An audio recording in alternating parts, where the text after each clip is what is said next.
estimados estudiantes, bienvenidos a la clase de literatura. Como saben, soy su profesora Mercedes Pando. El día de hoy vamos a ver un tema muy interesante, así que les voy a pedir mucha atención a cada uno de ustedes. Vamos a empezar la clase, no sin antes, decirles que espero que se encuentren todos bien en casa y que estén siguiendo los protocolos, las indicaciones.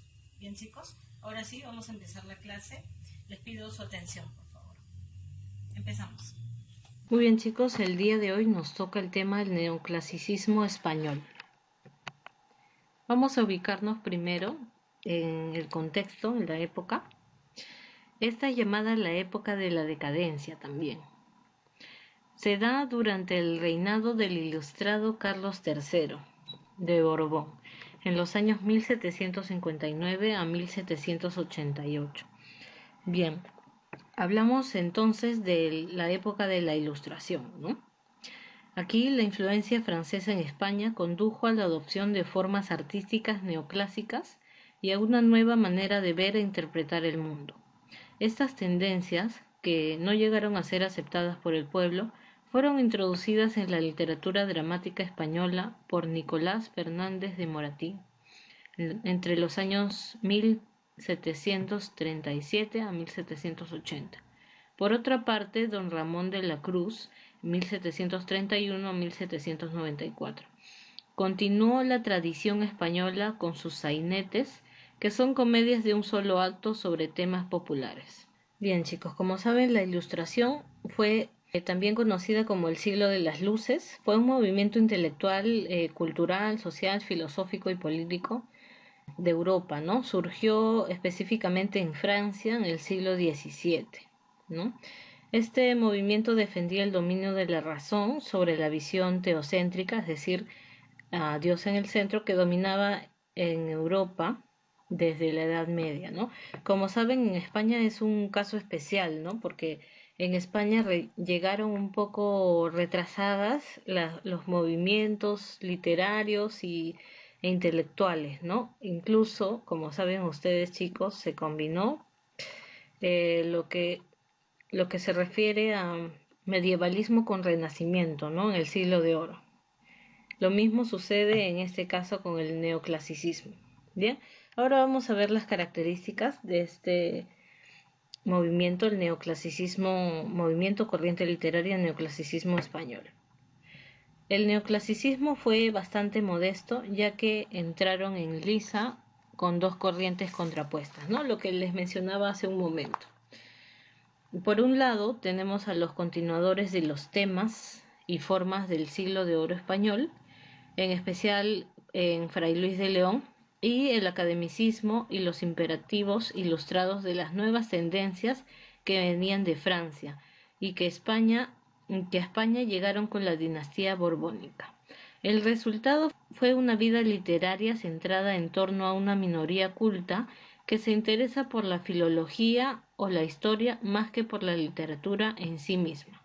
Cabe mencionar, chicos, que la filología es una ciencia que estudia los textos escritos y en ellos la estructura y la evolución de una lengua y su desarrollo histórico y literario, ¿no? En este caso se interesaban por la filología de la lengua española, ¿no? Bien, chicos, seguimos entonces, vamos a hablar acerca de los representantes del neoclasicismo español. Las contribuciones más duraderas de la literatura durante este periodo se encuentran en las obras de Nicolás Fernández de Moratín y de su hijo Leandro. También tenemos a Gaspar Melchor de Jovellanos y de Juan Meléndez Valdés. José Cadalso destaca tanto por su poesía y su obra dramática como por sus ensayos, entre los que se incluyen Cartas Marruecas en 1789, inspiradas en las cartas persas de Montesquieu.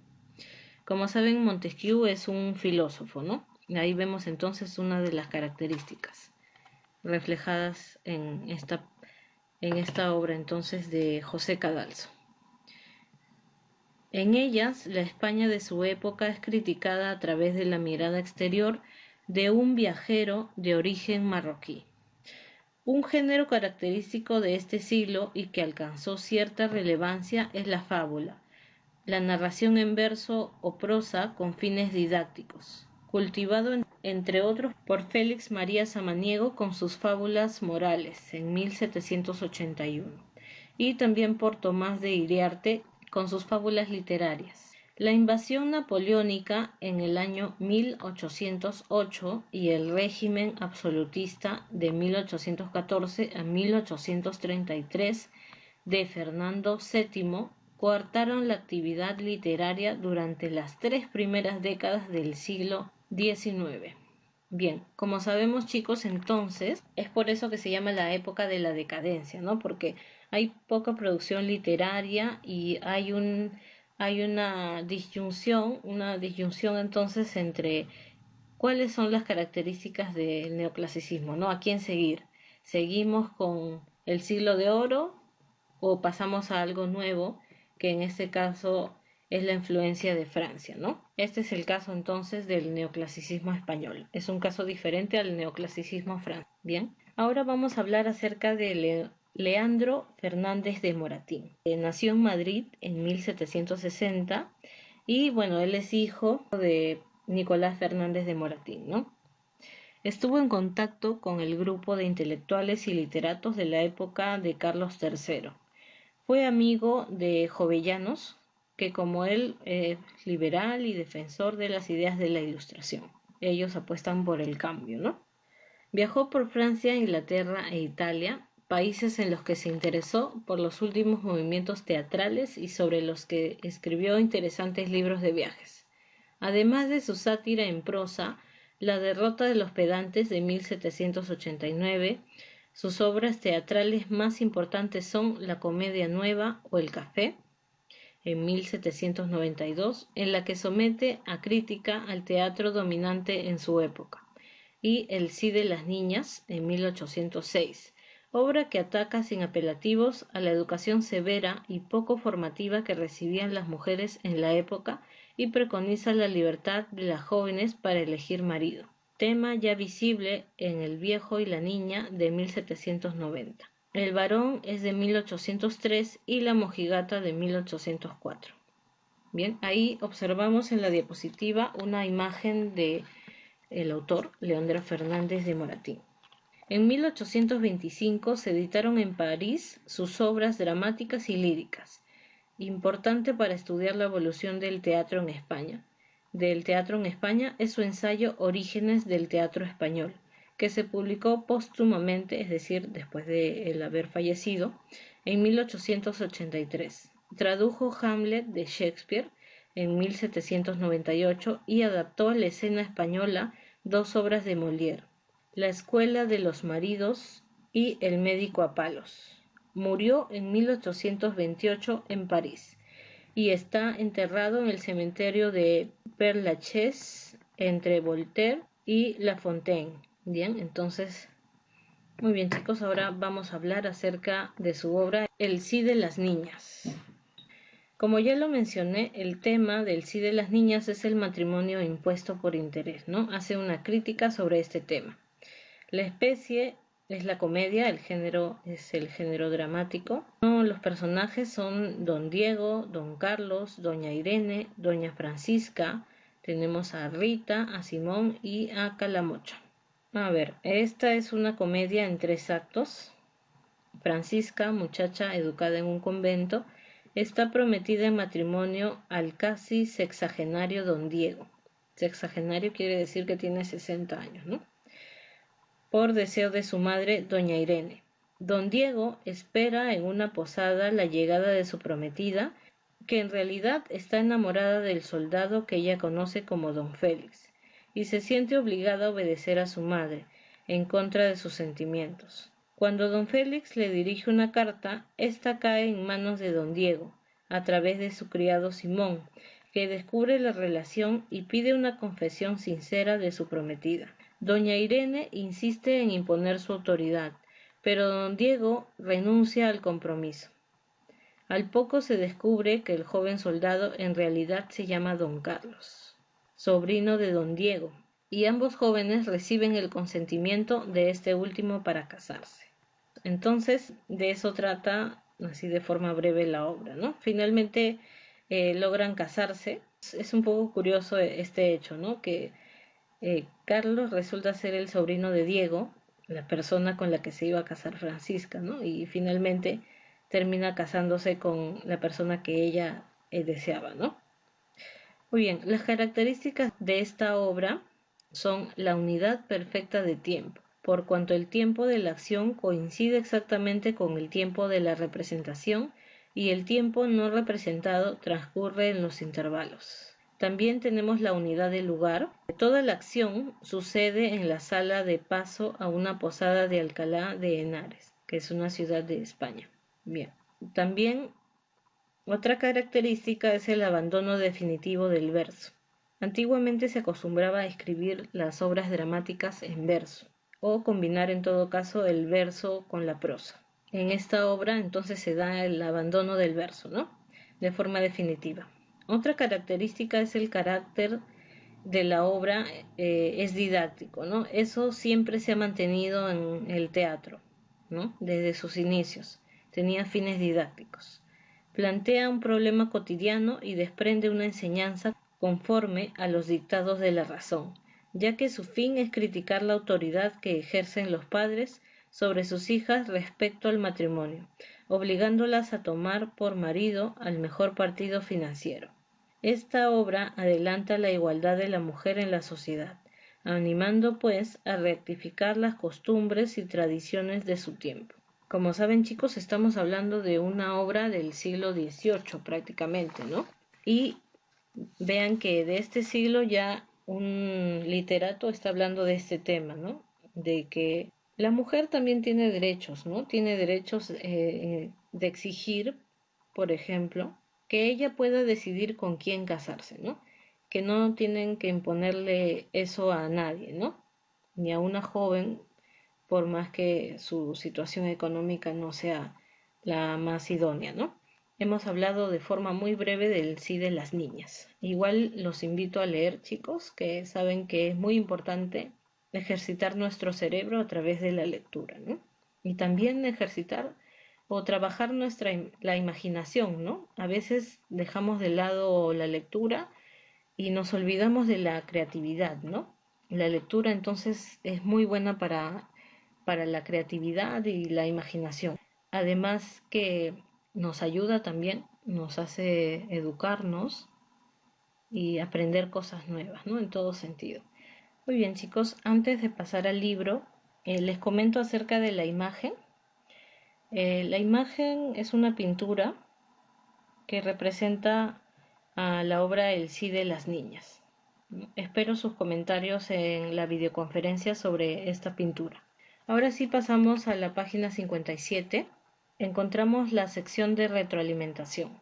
La pregunta número 1 dice: ¿por qué llegó el clasicismo a España? En este caso, llega a España por la invasión del rey Carlos III, ¿no? De Borbón. Muy bien. Siguiente pregunta dice la número 2. ¿Por qué se conoce al siglo XVIII español como la época de la decadencia? Se le conoce como la época de la decadencia por la poca producción literaria, uno, ¿no? Porque después de haber venido del siglo de oro español, que es la época gloriosa de la literatura en España, sucede esto, ¿no? Suceden estos cambios en cuanto al sistema político del país y termina entonces con la invasión napoleónica, ¿no? Y se dice que durante 30 años, prácticamente 30 años, se suspende la actividad literaria, ¿no? Y es por eso que se llama la época de la decadencia, ¿no? Uno, por los cambios que algunos de los literatos se resisten a dejar el siglo de oro español, ¿no? A dejar ese estilo, y no todos aceptan la influencia francesa, ¿no? Solamente la gente culta, y es por eso que hay poca producción literaria. Finalmente terminan, como les dije, más de 30 años sin producir nada de literatura, ¿no? Vamos a tratar de resumir esa respuesta entonces. Vamos a poner que se le conoce de esa forma por la poca producción literaria y por los cambios entre esas dos fases, ¿no? el fin del siglo de oro español y el clasicismo español, ¿no? Por influencia de los Borbones, y finalmente la prohibición del régimen absolutista de la invasión napoleónica, ¿no? O solamente pongan del régimen absolutista. Bien, la número 3 dice, los géneros cultivados durante el neoclasicismo español. ¿Cuáles son los géneros? Básicamente es el género dramático, ¿no? Pero hay algunos autores que también cultivan otros géneros, ¿no? Como el ensayo y el género lírico también. Sería entonces el género dramático, el género lírico y el género expositivo. Esos son los 3 géneros. Bien, la número 4 dice, ¿cuáles son las 3 unidades aristotélicas? Como se habrán dado cuenta, chicos, y si no es así, se los voy a decir, en el Sí de las Niñas, Leandro Fernández de Moratín trata de usar estas unidades. Una de ellas es la unidad del tiempo, la otra es la unidad del lugar y la tercera unidad, muy bien, y la tercera unidad sería la unidad de acción. Esas son las 3 unidades aristotélicas, 2 de ellas se usan en el Sí de las Niñas, ¿no? Las unidades aristotélicas entonces provienen del clasicismo, ¿no? Esta es una característica también del neoclasicismo. Muy bien, ahora pasamos a la página 58. Tenemos las preguntas verificando el aprendizaje. La pregunta número 1 dice, autor de fábulas morales. El autor de fábulas morales es Gaspar Melchor de Jovellanos, es autor de otras obras. Diego de Torres Villarroel no es de esta época. Ramón de la Cruz tampoco. Tomás de Iriarte sí, pero él escribe otro tipo de fábulas, ¿no? Tomás de Iriarte escribe las fábulas literarias. Entonces, definitivamente es la A. Félix María de Samaniego. Las demás preguntas las contestamos en clase. Me gustaría, chicos, que al momento de contestar sus preguntas, lean la pregunta y vean alternativa por alternativa y respondan también por qué han escogido esa alternativa, ¿no? Eso sería una forma completa de responder, ¿no? Y ya que estamos hablando de jóvenes como ustedes de quinto de secundaria, me gustaría eso de su parte. Bien, hasta aquí llegamos entonces en la clase de hoy. Espero que les haya gustado el tema del clasicismo español. Muy bien, chicos, aprovecho para informarles la tarea.